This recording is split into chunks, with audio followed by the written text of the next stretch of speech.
I have seriously mucked up with my Xmaxx. Over and over again. I've left it on the shelf now for a few weeks because I had the ump with it. Completely had the ump with it.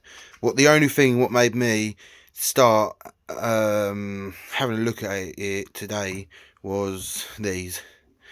They turned up and my wheelie bar was sitting there waiting to go on, which looks absolutely amazing. Right, just wanted to do an update for people who struggle with gearing and keep breaking gearing on an Xmaxx, because all I kept doing is breaking gearing. I've done about 5 sets now, and here's the pinion.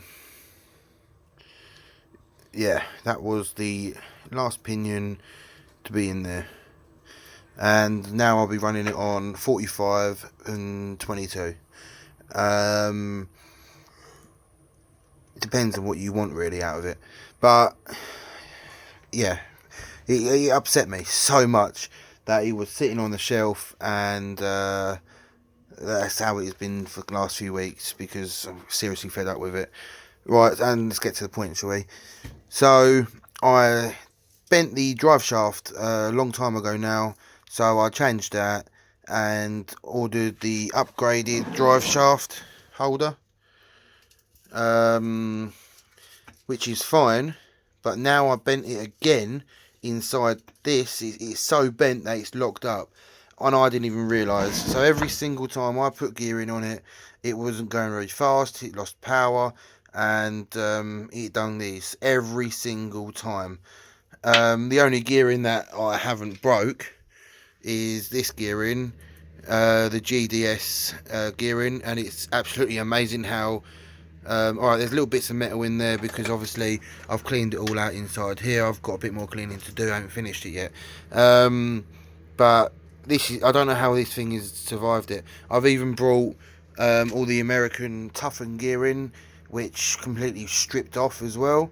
I've done so much money on it, I literally chucked it on the shelf and just left it there because I had the complete hump with it.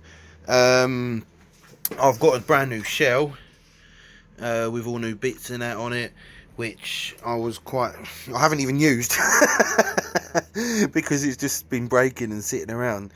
So now I have just ordered a new drive shaft, centre drive shaft. Should you ever get problems with your gearing breaking after you've done a jump or something like that, please just take the bottom case off and check your drive shaft is spinning freely, because that will be your problem. And maybe it's a stupid video, but it cost me a lot of money, and I would rather help someone out if I can help someone out. I also would like to add, I used to put a lot of grease inside my diff and inside where the pinion goes and everything else. Don't put grease inside here, guys, because you're meant to run them dry. If you keep putting grease inside there, it collects all the rubbish and dirt and everything else, because inside the gearing you have got, there you go, there's a casing.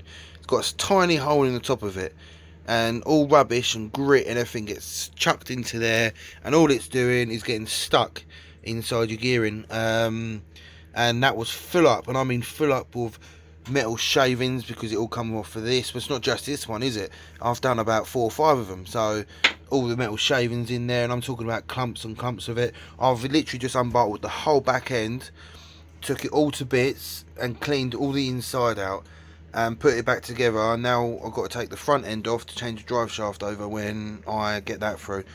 I'm going to treat this thing like my baby from now on, because all I do is jump it at skate parks and everything else. It's not worth it. It's really not worth it.